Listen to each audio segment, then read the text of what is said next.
Shikues të nderuar, jeni me gjurmët, po e nisim këtë javë me një temë tjetër. Sot do diskutojmë për rëndësinë dhe rolin e Agjencisë së Mërgatës, edhe për diasporën tonë, por edhe për neve dhe si neve ruajmë lidhjet tona me diasporën dhe njëherë si ruajnë ata lidhjen me atë dheun.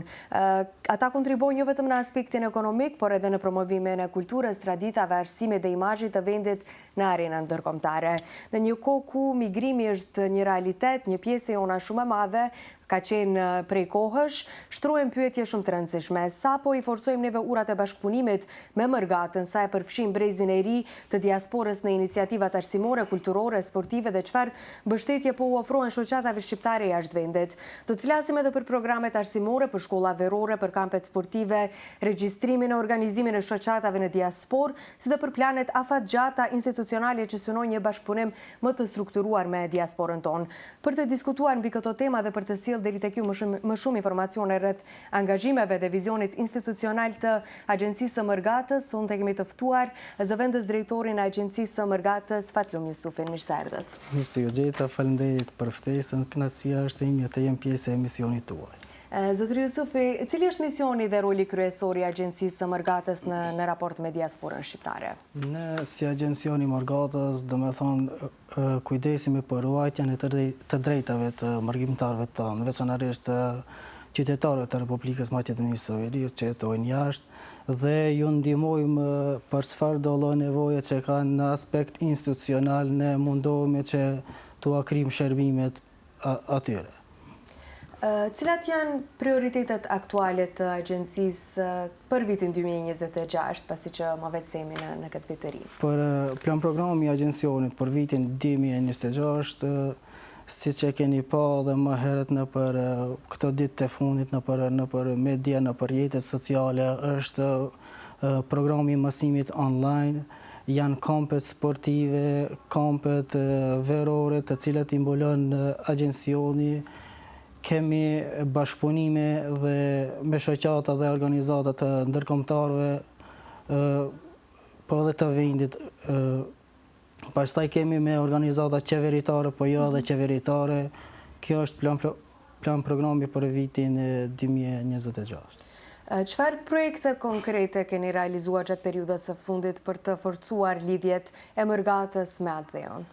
Ne sapo kemi filluar, një ndër projektet është programi i mësimit të gjuhës shqipe online, që jemi të i dhënë prioritet sa më të madh dhe jemi duke avancu, duke zgjeru këtë program, megjithse fëmijëve të mërgjimtarëve u nevojitet kjo, po jemi të shku hap pas hapi deri në realizimin e plot të këtij programi.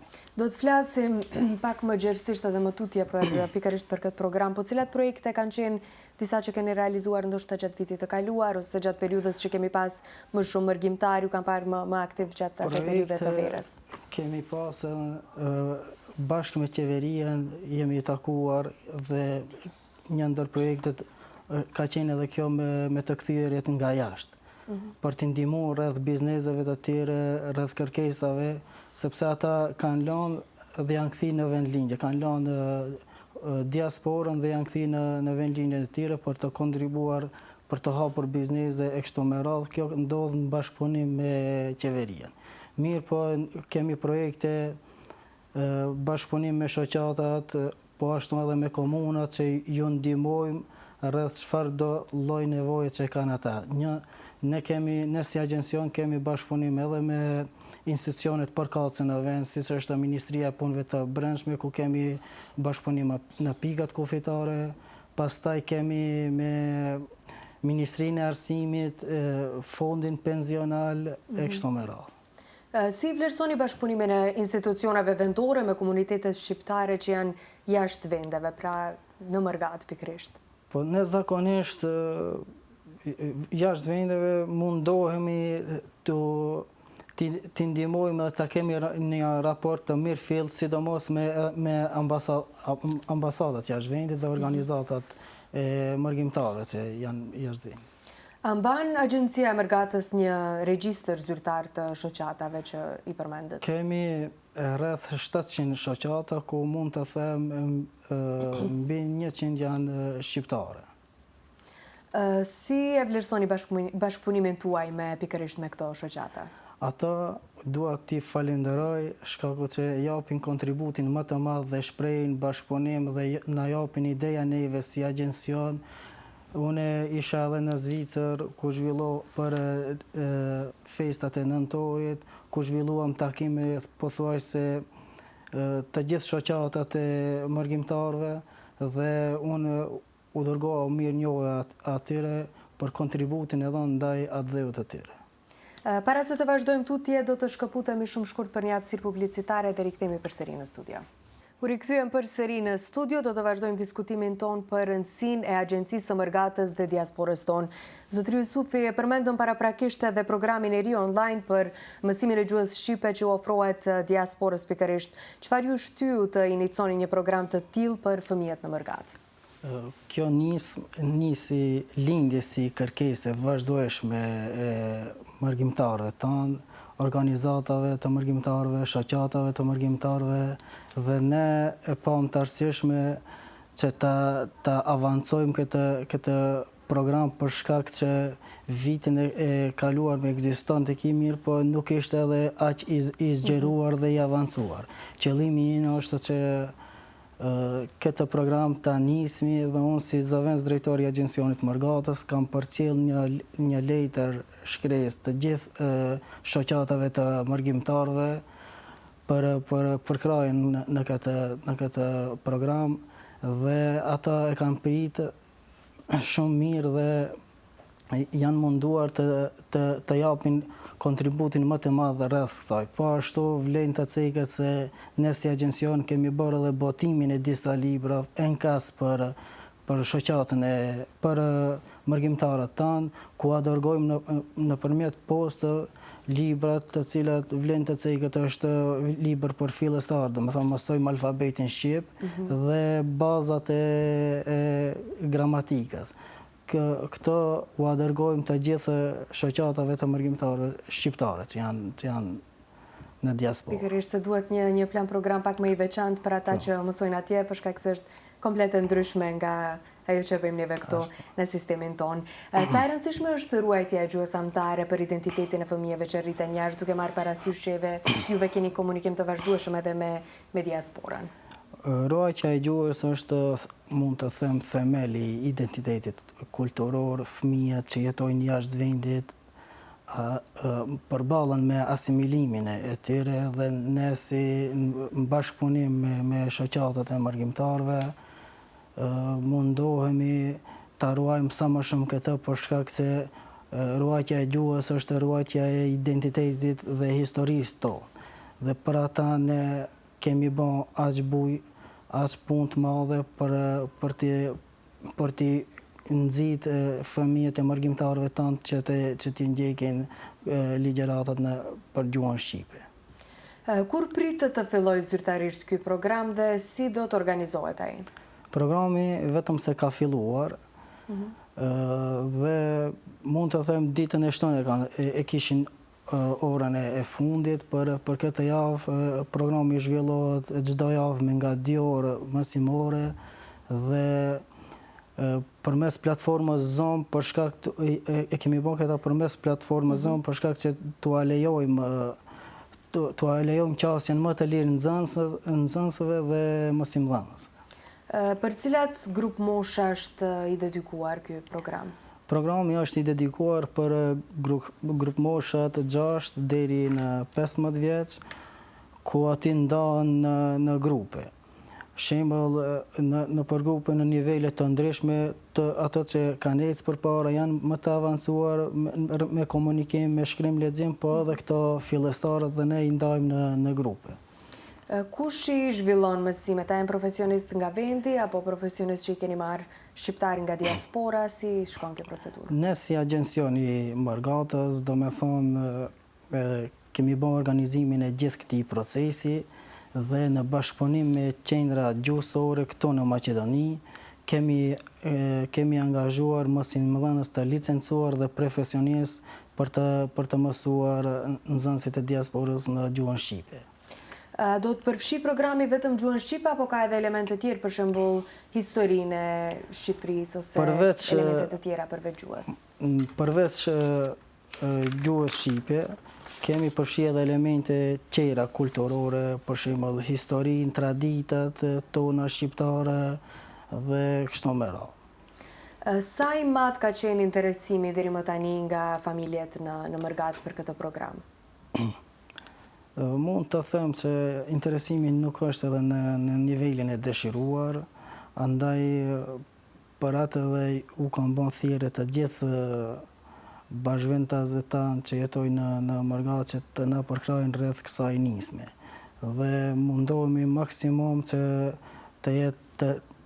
të japin kontributin edhe ato të tyre që të regjistrojnë fëmijët në adresat tona elektronike. Duhet të aplikojnë që fëmijët e tyre të mund të ndjekin mësimet online të gjuhës shqipe. Në cilat shtete keni parë që ka pak më shumë ndoshta interes?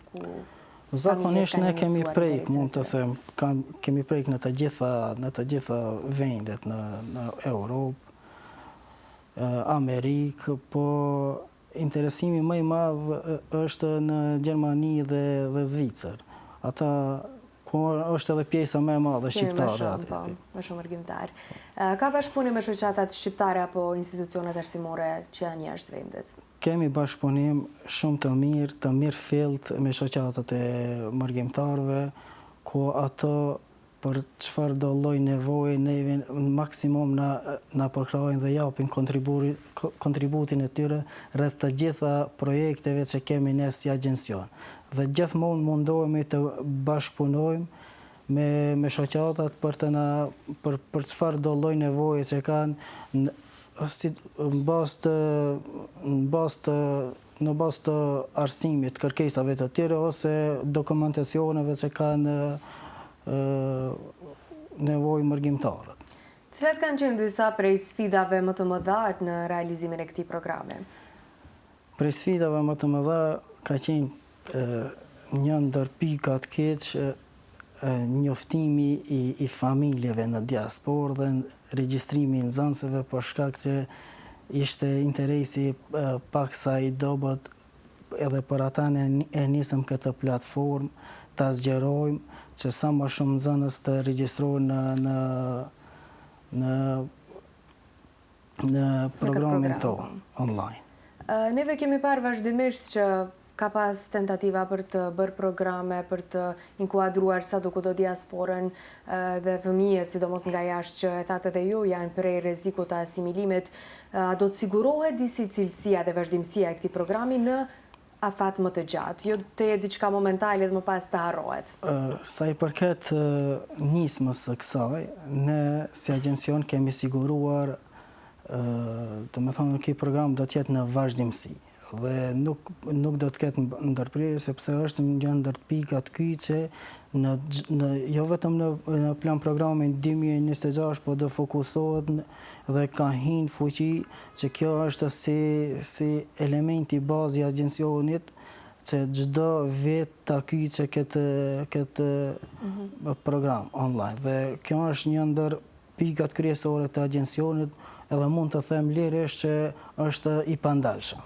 Cili është vizioni juaj për të ardhmen e këtij programi, por jo vetëm për të gjithë këto hapësira që ju jepni fëmijëve në Mërgat? Ne si agjencion mundohemi japim ideja, bëjmë ideja rreth këtij programit me qëllim që ta zgjerojmë sa më shumë dhe ta unifikojmë, ta modernizojmë programin, që në të ardhmen të ketë jo vetëm mësimin online të gjuhës shqipe, po të ketë edhe më shumë tjera lëndë, siç është historia, gjatë që ju duhet edhe mërgjimtarëve, fëmijëve të mërgjimtarëve tonë për ta njohur historinë e vendit të tyre. Për të gjithë ata mërgjimtarë që na ndjekin sot, për shkak se e dim që mërgjimtarët tanë janë shumë të inkuadruar në programet shqiptare dhe i shohin vazhdimisht, pse është thelbësore që fëmijët në Mërgat të mos humbasin më e rëndësishmja lidhjen me gjuhën shqipe dhe ta mësojnë atë shqipen e pastërt për të gjithë ata prindër që na ndjekin sot edhe t'ju japin një mesazh për fëmijët e tyre? Po, lidhja me gjuhën është lidhje me identitetin. ata fëmijë, domethënë që nuk e dinë gjuhën, nuk mësojnë për gjuhën ato në mënyrë automatike, nuk do ta njohin e kulturën, historinë dhe traditat tona shqiptare. Dhe për ata ne kërkojmë që sa më shumë t'i kyçin fëmijët e tyre për ta mësuar rreth gjuhës shqipe, por më pas rreth identitetit ton kulturor, historik e tjerë. Do të shkëputemi edhe njerë për një hapësirë publicitare dhe rikthehemi përsëri në studio për të vazhduar me diskutimin tonë. Jemi sërish së bashku për pjesën tonë të fundit të emisionit, tani do të ndalemi pak edhe tek shkollat verore që juve i organizoni edhe sa të rëndësishme janë këto shkolla, sa ka interes nga Mërgata për pikërisht të shkollat verore.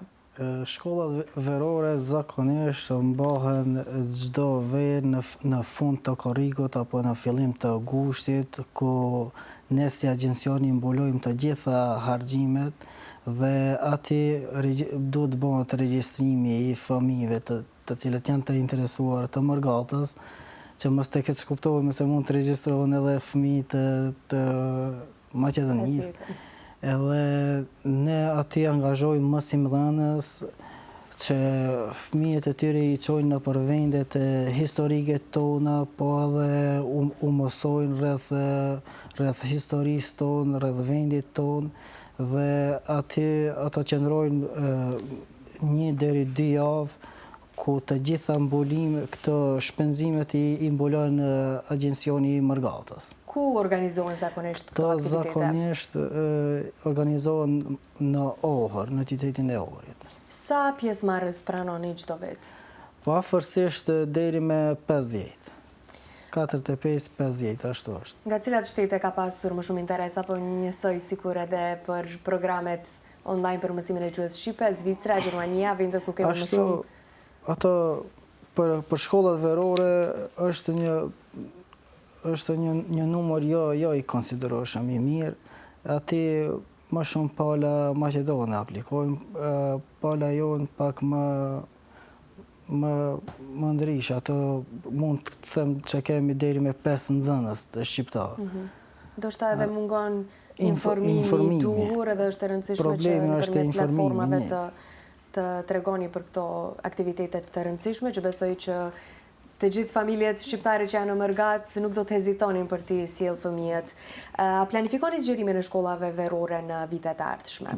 Ato i kemi si pike plan programe. Domethënë, patjetër duhet të mbahen çdo vit, kjo është agjende e agjencionit të Mërgatës dhe ne sikur vitin e kaluar, po ashtu edhe këtë vit do organizojmë shkolla verore.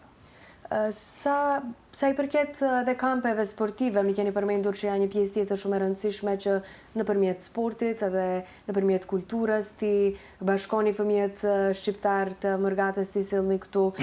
Sa i përket kampeve sportive, a janë ato pjesë e rëndësishme, pjesë kyçe e plan programit tuaj dhe sa ka interes nga Mërgata për pjesëmarrje në këto kampe?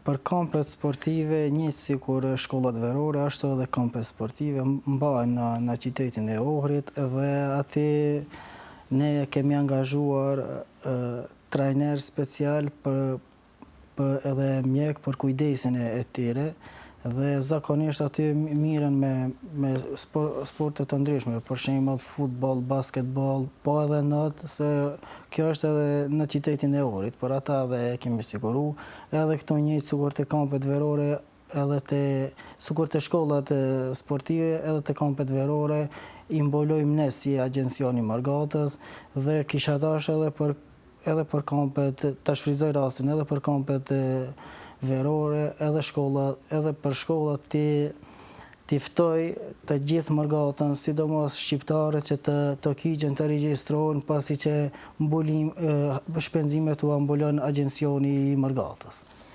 Cilat janë sfidat më të mëdha në organizimin e këtyre aktiviteteve pikërisht? Sfidat më të mëdha ne si agjencion ballafaqohemi përveç se buxheti i agjencionit nuk është edhe aq i këndshëm, ne si agjencion mundohemi bashkëpunim me shoqata dhe organizata ti realizojmë këto në mënyrën më të mirë të mundshme që fëmijët tonë të të mund t'i gëzojnë këto programe online, qoftë kjo online, qoftë kampe sportive apo edhe shkollat verore. Çfarë mesazhi keni për prindërit shqiptar që jetojnë jashtë vendit edhe na ndjekin sot? Mesazhi im është i qartë. Domethënë, ju bëj thirrje të gjithë prindërve që jetojnë në Mërgat të bëjnë pjesë e kësaj nisme që i shërbejnë vendit tonë, po edhe fëmijëve të Mërgatës, që të mësojnë rreth identitetit tonë kulturor, mësimin e gjuhës shqipe dhe të ftoj që të na përkrajnë dhe të kontribuojnë rreth këtij programi. Si mund të kontaktoj Mërgata me agjencionin e Mërgatës? Zakonisht të gjithë mërgjimtarët, shoqatat e mërgjimtarëve, organizatat, ato e kontaktojnë agjencionin e Mërgatës përmes posta elektronike, domethënë që i kemi në rrjetet sociale, qoftë Facebook, qoftë në web faqen e agjencionit që e kemi, aty mund të drejtohen për çfarëdo lloj nevoje që kanë. Si është bashkëpunimi juaj me institucionet e tjera vendore, për shkak se kjo është një zinxhir pune, është nevojitet më shumë interesim, më shumë përfshirje edhe nga institucionet e tjera. Si është bashkëpunimi këtu në Maqedoni për t'ju dhënë diçka më të mirë atyre që jetojnë jashtë vendit? Bashkëpunimi i agjencionit me institucionet tjera është i mirë dhe ne mundohemi t'u hapim dirë të gjithë mërgjimtarëve, të gjithë shoqatave në për çfarëdo lloj problemi që kanë në institucionet tona përkatëse, edhe ne mundohemi komunikimin të asojmë në mënyrë zyrtare që t'u hapim dirë të mërgjimtarëve tanë kudo që kanë nevojë ata. Dhe gjithashtu deshta për fund t'ju pyes se cili është synimi juaj më i madh, cili është plani më i madh që ka Agjencia e Mërgatës për të mirën e atyre që janë larg dheut, por që përsëri e kanë atë lidhjen me vendin ku kanë lindur. Përveç këto shka i cejka, këto pika, domethënë ndër pikat kryesore janë mësimi gjuhës online, traditave tona shqiptare, ne në bashkëpunim me qeverinë kemi nisë një iniciativë për t'i kthyer ata mërgjimtarë që jetojnë dhe dëshirojnë të kthejnë këto, të investojnë në vendin tonë dhe ne do mundohemi në maksimum që aty ne t'ju ndihmojmë në bashkëpunim me qeverinë. Dhe këtë kemi si synim pa marrë parasysh problemeve ato që i kanë në diasporë, ne ato i kemi synim dhe rutinë, përditshmëri duhet për çfarëdo lloj kërkese t'ju ndihmojmë mirë, po një ndër pikat kyçe kryesore, bashkëpunim me qeverinë, do të mundohemi të punojmë në atë drejtim që t'i kthejmë bashkëdhetarët tanë në vend lindje që të investojnë edhe këto. Dhe kjo është më e mira edhe pikërisht synimi i tyre më i madh. Kemi parë gjithmonë që kanë qenë shumë dhënës edhe kanë kontribuar shumë edhe në zhvillimin ekonomik të vendit tonë. Zotëri Jusufi, faleminderit shumë që ishit sot me ne. Faleminderit, ishte kënaqësi.